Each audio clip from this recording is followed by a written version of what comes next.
Assalamualaikum warahmatullahi wabarakatuh. Pada kesempatan kali ini, saya akan sharing kepada teman-teman bagaimana cara mentransformasikan data ordinal menjadi data interval menggunakan metode MSI atau Method of Successive Interval. Nah, dalam statistika, skala dapat dibagi menjadi 4, yaitu kan ada nominal, ordinal, interval, dan juga rasio.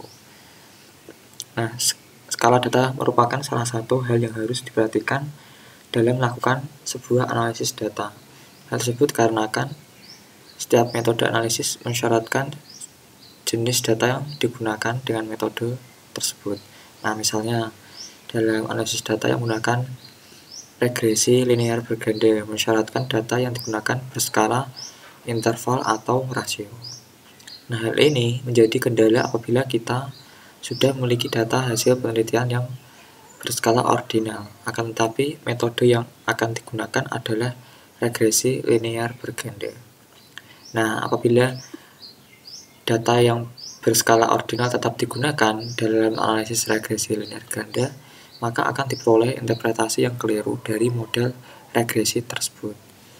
Nah, untuk mengatasi masalah tersebut, maka ada dua solusi yang dapat dilakukan.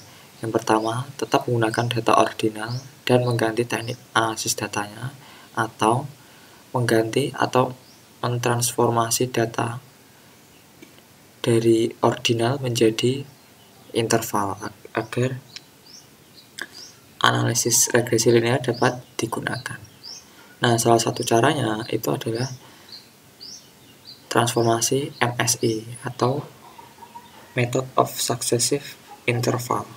Nah, MSI ini merupakan sebuah metode transformasi data ordinal menjadi data interval dengan mengubah proporsi kumulatif setiap berubah pada kategori menjadi nilai kurva normal bakunya. Nah, bagaimana langkah-langkahnya?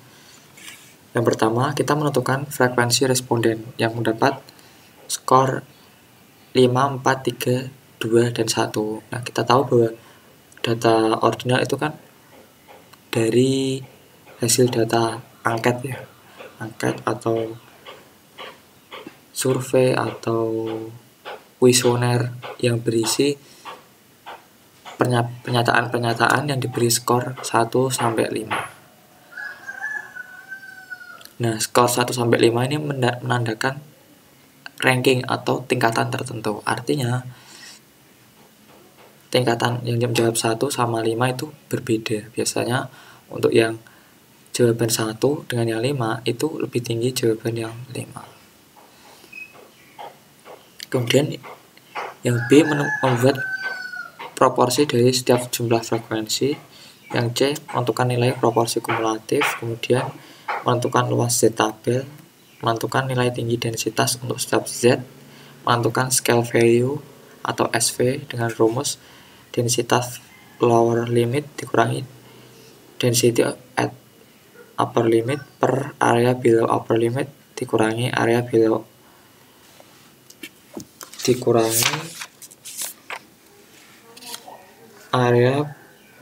below lower limit.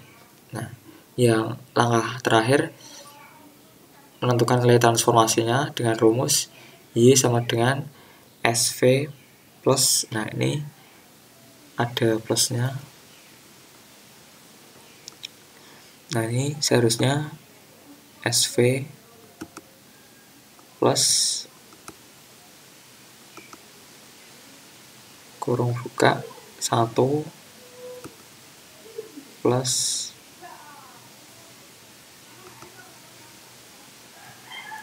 mutlak dari nilai scale value minimum.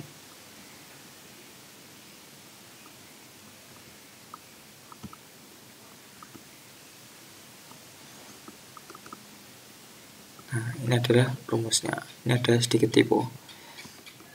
Rumus untuk mencari nilai transformasi menggunakan rumus Y sama dengan SV scale value kita peroleh dari ini, kemudian ditambah 1 plus mutlak dari scale value minimum.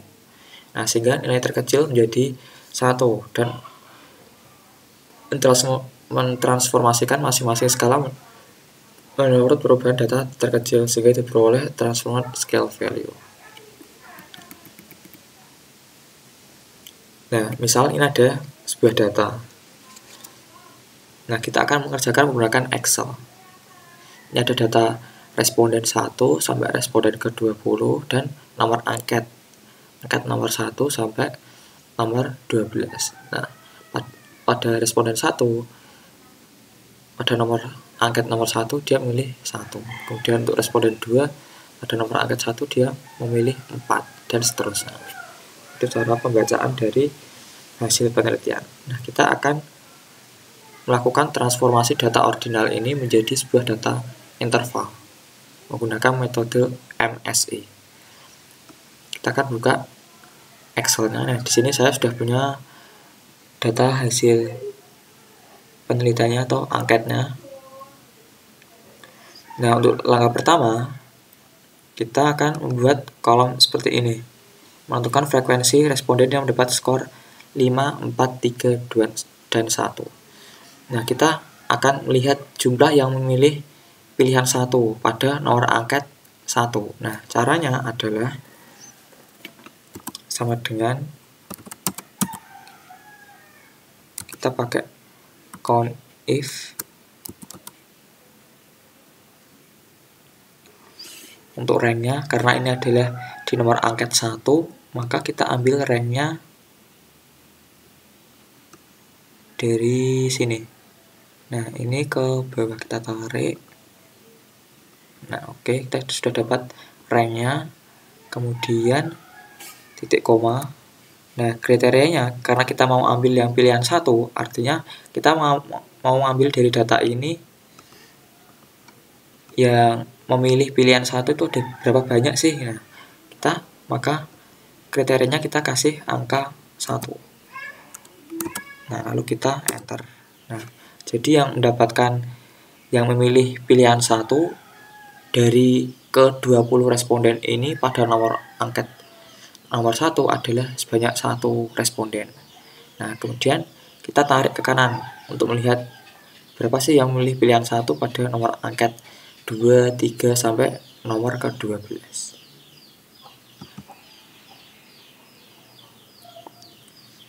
Nah, kita peroleh seperti ini.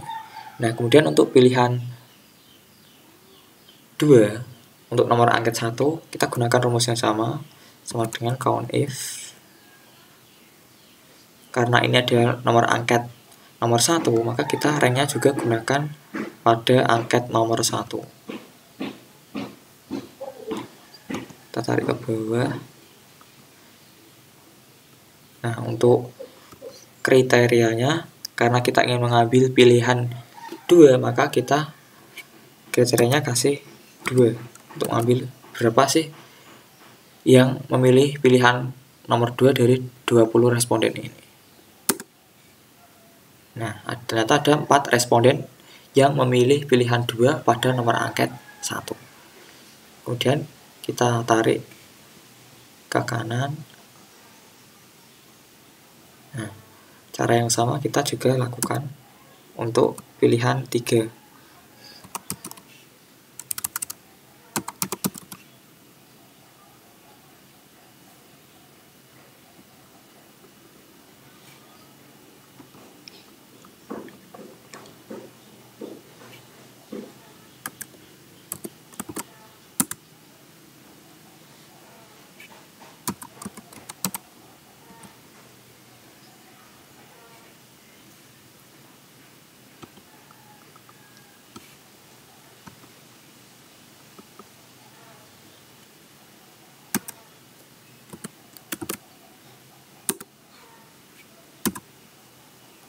Terus untuk yang pilihan 5,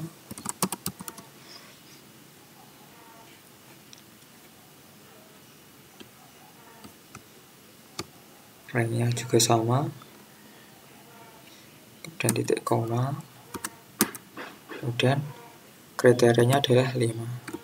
Kita enter. Nah, masing-masing kita tarik ke kanan.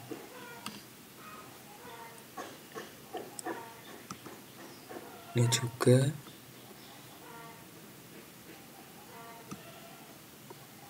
Nah, kita sudah mendapatkan masing-masing jumlah yang milih pilihan 1 untuk nomor angket 1 sampai nomor angket 12 dan juga sampai pilihan 5. Nah, untuk tahap berikutnya kita buat tabel seperti ini.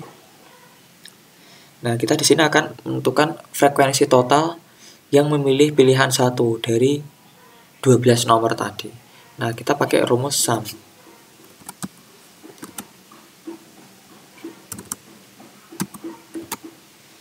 Untuk lainnya kita pilih ini karena pilihan 1. Terus kita kasih kurung tutup, lalu di enter. Nah, kita langsung kopikan ke bawah. Nah, selanjutnya kita akan mencari frekuensi total. Nah, rumusnya sama dengan sum dari masing-masing frekuensi pilihan ini, kita tarik ke bawah, kemudian kita enter. Nah, ketemu frekuensi totalnya adalah 240. Nah, selanjutnya kita akan mengisi tabel proporsi ini. Nah, caranya adalah frekuensi dibagi dengan frekuensi total. Nah, sama dengan frekuensi dibagi dengan frekuensi total. Kita enter.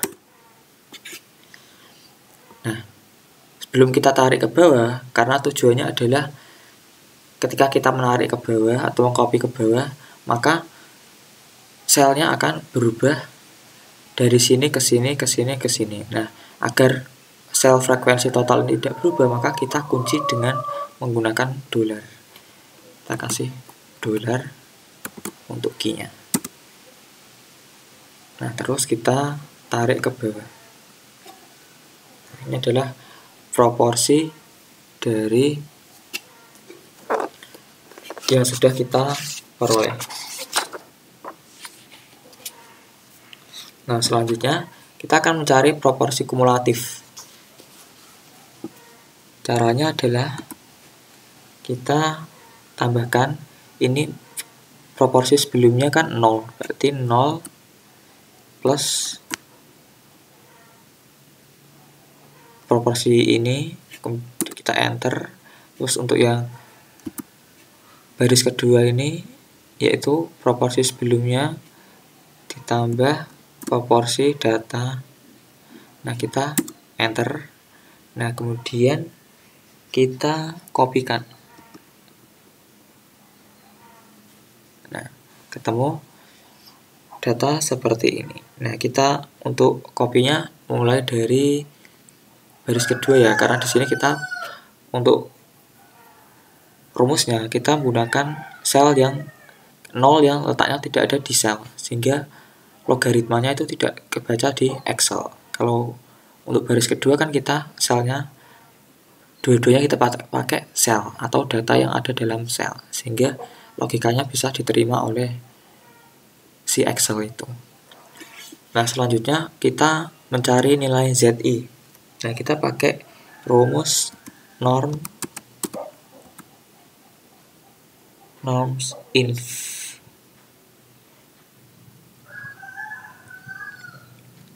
Nah, ini.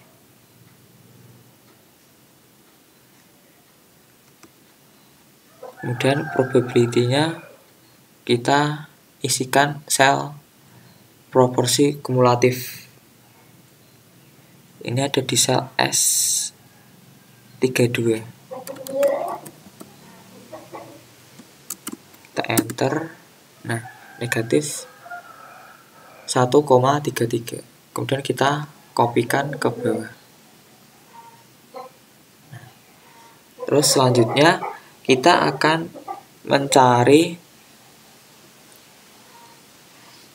nilai densitas.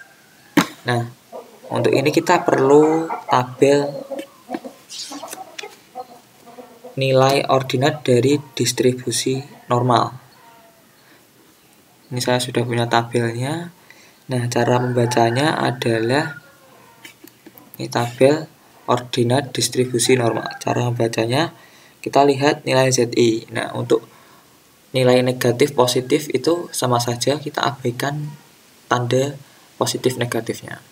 Ini adalah 1,33. Selanjutnya kita lihat di sebelah kiri ini, kolom sebelah kiri 1,3 kita lihat. Kemudian yang baris di atas itu kita ambil 3, jadinya 1,33. Kita peroleh ini 0,1647. Kita isikan sini 0,1647. Kemudian untuk yang 0,70 kita ambil 0,7 sama 0. Kita peroleh ini. Kita peroleh ini. Terus yang tadi 1,33 kita peroleh yang ini. Nah, kita tulis yang 0,3123. 0,3123. Nah, selanjutnya caranya sama untuk yang ini. Untuk yang 0,03 ini sama 0,78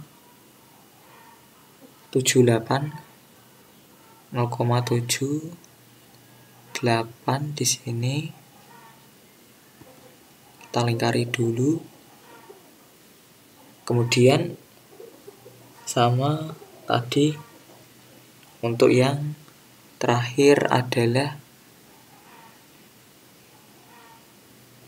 8,21. Nah, kita lihat apakah ada 8,21 tadi.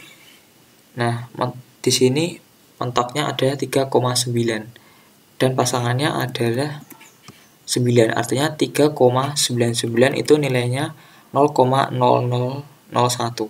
Artinya ketika nilai ZI-nya 8,21 dia mendekati nilai 0. Nah, ini yang tadi kita tulis kembali.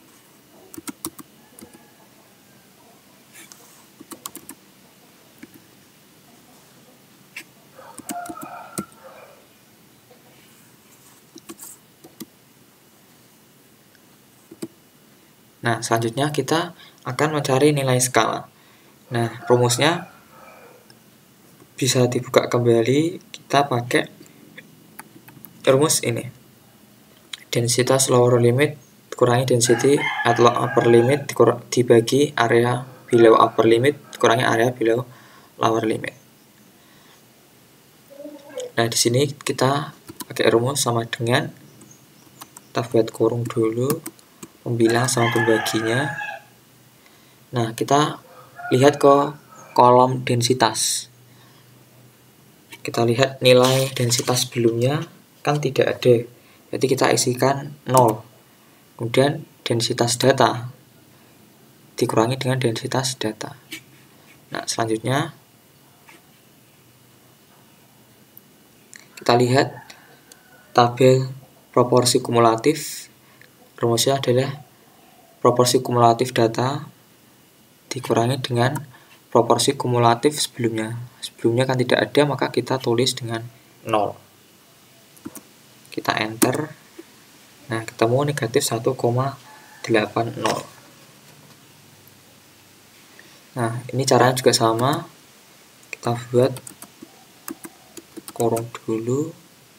Kita lihat tabel densitas, yaitu densitas sebelumnya, yaitu ini, kemudian dikurangi dengan densitas di sel baris yang akan kita tulis, yaitu pilihan 2.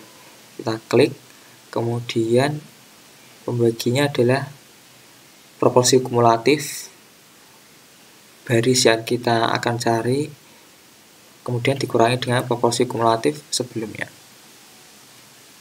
Kita enter, ketemu negatif 0,98. Kemudian kita kopikan sampai ke bawah. Nah, ketemu nilai seperti ini. Kita copy dari baris kedua juga, karena baris pertama ini kita menggunakan data yang tidak ada dalam sel, yaitu 0. Kemudian kita cari scale value minimum. Rumusnya adalah minimum, kemudian data scale value ini. Nah, ini adalah nilai minimumnya. Selanjutnya kita akan mencari nilai transformasi. Kita menggunakan data ini, menggunakan rumus ini, SV plus 1 plus SV minimum, mutlak dari SV minimum, itu sama dengan SV ditambah 1 ditambah mutlak, itu absolut dari scale value minimum. Kita tutup, kita enter. Nah, ketemu 1,00.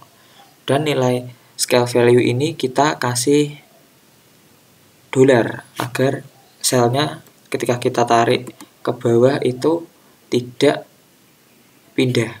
Artinya sel scale value minimum ini kita kunci nilainya, kemudian kita tarik ke bawah. Nah, kita sudah mendapatkan nilai transformasinya, yaitu pilihan 1 menjadi 1,00, pilihan 2 menjadi 1,81, sampai pilihan 5 menjadi 4,16. Nah, selanjutnya kita akan mengubah data soal ini yang awalnya ordinal menjadi interval yang sudah kita dapatkan nilai transformasinya tadi ke dalam kotak ini. Kita pakai rumus if aja, sama dengan if jika sel ini nilainya adalah 1, maka kriteria kebenarannya kita isikan transformasi pada pilihan 1, yaitu 1,00. Nah, jika salah maka kita kasih if lagi. If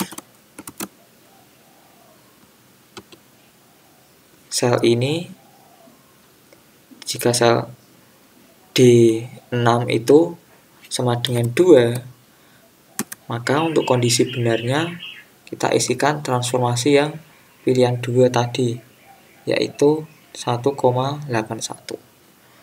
Kemudian kita kasih kondisi salah, atau jika sel yang kita tuju tadi nilainya tidak 2, kita pakai if lagi.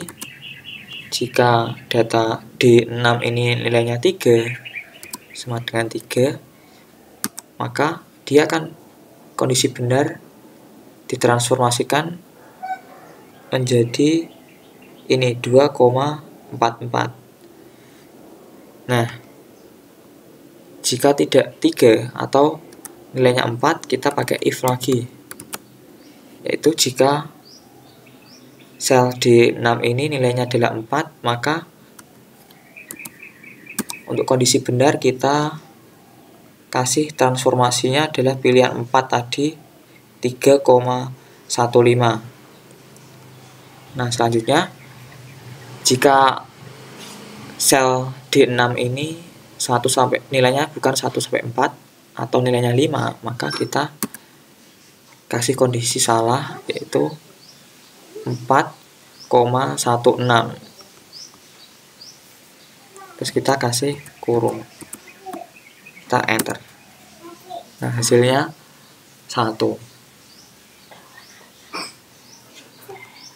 Nah, selanjutnya supaya kita bisa mengcopy ini ke semua sel, kita kasih tanda dolar dulu agar sel ini itu tidak berpindah. Kita kunci dulu sel hasil transformasi, atau kolom kolom W ini kita kasih tanda dolar setiap kolom W. Saya kasih dolar.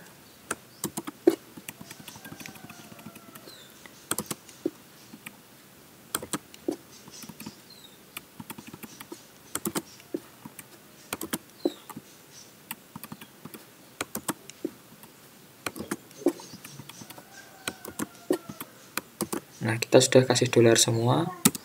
Selanjutnya kita bisa mengcopy ke semua sel. Kita tarik ke kanan. Terus kita tarik ke bawah. Nah, ini adalah data hasil transformasi data ordinal ke interval. Ini tadi data angket kita berbentuk ordinal, terus kita transformasikan menggunakan metode MSI, kita peroleh data interval seperti ini. Nah, demikian pemaparan dari saya, semoga bermanfaat bagi teman-teman. Terima kasih.